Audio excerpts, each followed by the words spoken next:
கோபி பசு ஒண்ண வளர்த்துட்டு இருந்தாரு.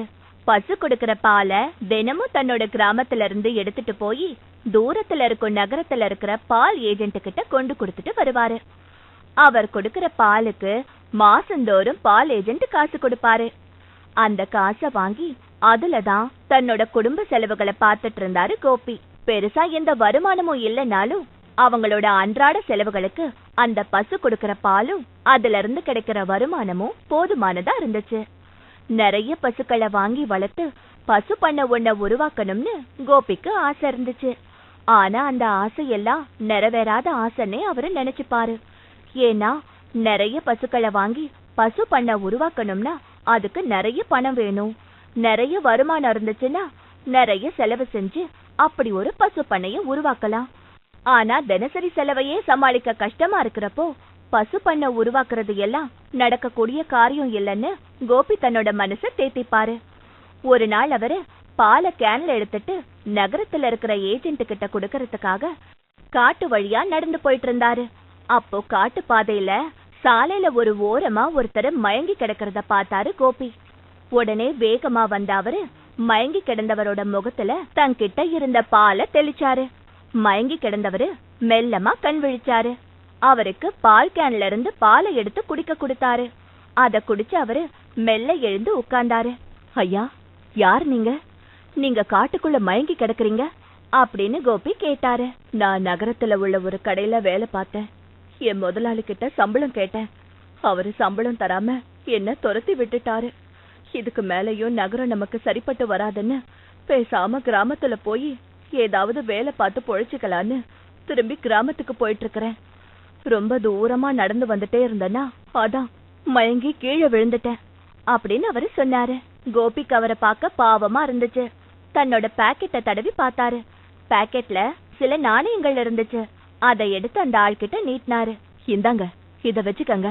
போற வழியில கடையில ஏதாவது வாங்கி சாப்பிட்டுட்டு போங்க அப்படின்னு சொன்னாரு கோபி. ஆனா அந்த ஆளும் இல்லங்க, வேணாம், மயங்கி கிடந்த என்னை எழுப்பி எனக்கு பால் கொடுத்திருக்கீங்க, உங்களுக்கு என்னோட நன்றி அப்படின்னு சொன்னாரு. பரவாயில்ல, இந்த நாணயங்களை வாங்கிக்கோங்க. உங்க ஊருக்கு இன்னும் ரொம்ப தூரம் போகணும்னு நினைக்கிறேன். அவ்வளவு தூரம் இன்னும் சாப்பிடாம போனீங்கன்னா மறுபடியும் எங்கேயாச்சும் மயங்கி விழுந்துடுவீங்க. அதனாலதான் சொல்றேன், இந்த நாணயத்தை வாங்கிக்கோங்க அப்படின்னு கோபி சொன்னாரு.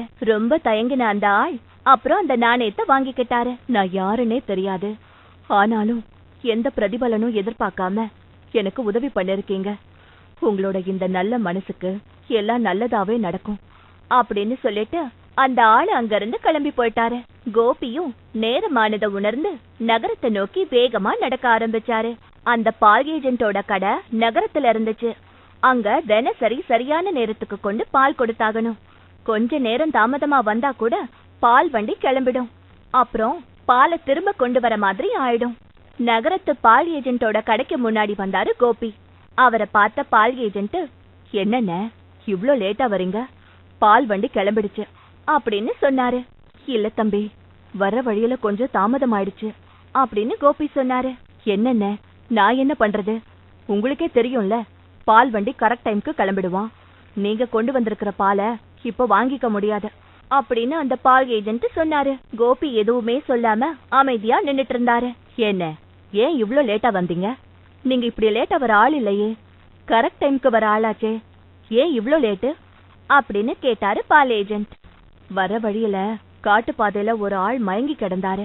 அவரை எழுப்பி அனுப்பி வச்சுட்டு வரேன், அதான் கொஞ்சம் லேட் ஆயிடுச்சு அப்படின்னு கோபி சொன்னாரு. என்ன, யாரு எப்படி போனா நமக்கு என்ன? நீங்க உண்டு உங்க வேலை உண்டுன்னு வந்திருந்தா இன்னைக்கு பால் வண்டியில கொடுத்து அனுப்பியிருக்கலாம்ல. வேற ஒருத்தருக்கு உதவி பண்ண போய் இன்னைக்கு இந்த பால் வேஸ்ட் தானே அப்படின்னு பால் ஏஜென்ட் சொன்னாரு.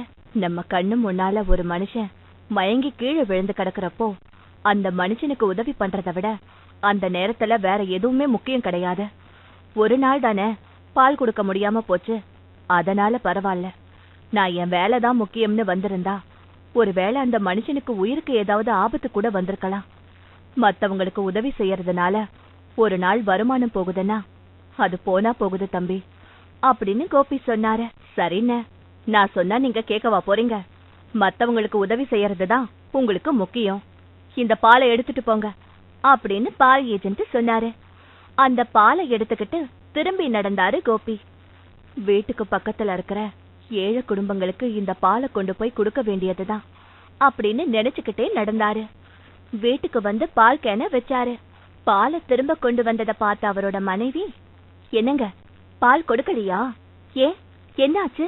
திரும்ப கொண்டு வந்துட்டீங்க அப்படின்னு கேட்டாங்க. நான் போறதுக்குள்ள பால் வண்டி போயிடுச்சு, அதான் பாலை எடுக்க மாட்டேன்னு பால் ஏஜென்ட் சொல்லிட்டாரு அப்படின்னு கோபி சொன்னாரு. ஏங்க, நீங்க தான் சரியான நேரத்துக்கு தினமும் போயிடுவீங்களே, இன்னைக்கு என்னாச்சு அப்படின்னு அவரோட மனைவி கேட்டாங்க. காட்டு பகுதியில போறப்போ வழியில ஒரு மனுஷன் மயங்கி கிடந்தாரு. அவரை எழுப்பி அவருக்கு கொஞ்சம் பாலும் கொடுத்து கையில இருந்த சில நாணயங்களையும் கொடுத்தேன். அதனால பால் ஏஜென்ட் கடைக்கு போறதுக்கு கொஞ்சம் நேரம் ஆயிடுச்சு. அதுக்குள்ள பால் வண்டி கிளம்பி போயிடுச்சு அப்படின்னு சொன்னாரு. நான் அந்த மனுஷனுக்கு உதவி பண்ணது சரியா தப்பான்னு சொல்லு. பால் ஏஜென்ட் என்ன பார்த்து, ஏன் உங்களுக்கு இந்த வேண்டாத வேலைன்னு கேக்குறான். ஏங்க, நீங்க பண்ணது தாங்க சரி. ஒரு நாள் பால் வருமானம் போனா ஒன்னும் தப்பில்ல. ஆனா மயங்கி கிடந்த மனுஷனை கவனிக்காம நீங்க போயிருந்தா அதுதான் தப்பா இருந்திருக்கும் அப்படின்னு அவரோட மனைவி சொன்னாங்க. சரி, பாத்திரத்தை எடுத்துட்டு வா, இந்த பாலை பக்கத்து வீடுகள்ல இருக்கிறவங்களுக்கு கொடுக்கலாம் அப்படின்னு கோபி சொன்னாரு. கோபி அந்த பால் கேன திறந்தாரு. உள்ள பால் மஞ்சள் நிறமா இருந்துச்சு. அப்ப அவரோட மனைவி கையில பாத்திரத்தோட பக்கத்துல வந்தாங்க. என்னங்க, பால் கெட்டு போயிடுச்சு போலயே, மஞ்சள் நிறத்துல இருக்கு அப்படின்னு அவங்க சொன்னாங்க. ஆமா, என்ன இது இப்படி இருக்கு, பால் மாதிரியே இல்லையே இது அப்படின்னு அவரு கூர்ந்து பார்த்தாரு. அப்புறம் அத கையில எடுத்து பார்த்த போது அது தங்க கூழுங்கிறது அவருக்கு புரிஞ்சுது. ஏய், இங்க பாரு, இது தங்க கூழு, பாலு தங்கமா மாறி இருக்கு அப்படின்னு ஆச்சரியமா சொன்னாரு. அது எப்படிங்க பாலு தங்க கூழா மாற முடியும்? வேற ஏதாவது இருக்க போகுது அப்படின்னு மனைவி சொன்னாங்க.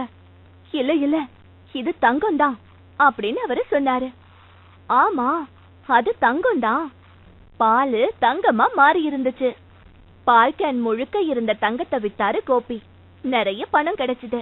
அந்த பணத்தை வச்சு ஏராளமான பசுக்களை வாங்கி ஒரு பசு பண்ணைய உருவாக்குனாரு. அவரோட கனவான பசு பண்ணை இப்போ உருவாகிடுச்சு. ஆனா இன்னைக்கும் அவருக்கு பால் எப்படி தங்கமா மாறுச்சுங்கிறது மட்டும் தெரியவே இல்ல. ஆனா அன்னைக்கு அந்த ஆள், நான் யாருன்னே தெரியாது, ஆனாலும் எந்த பிரதிபலனும் பார்க்காம எனக்கு உதவி பண்ணிருக்கீங்க. உங்களோட இந்த நல்ல மனசுக்கு எல்லாம் நல்லதாவே நடக்கும் அப்படின்னு சொன்ன வார்த்தைகள் மட்டும் இப்பவும் கோபியோட காதுகள்ல ஒலிச்சுட்டே இருக்கு. தங்கமா மாறிய பால். கோபி பசு ஒண்ண வளர்த்து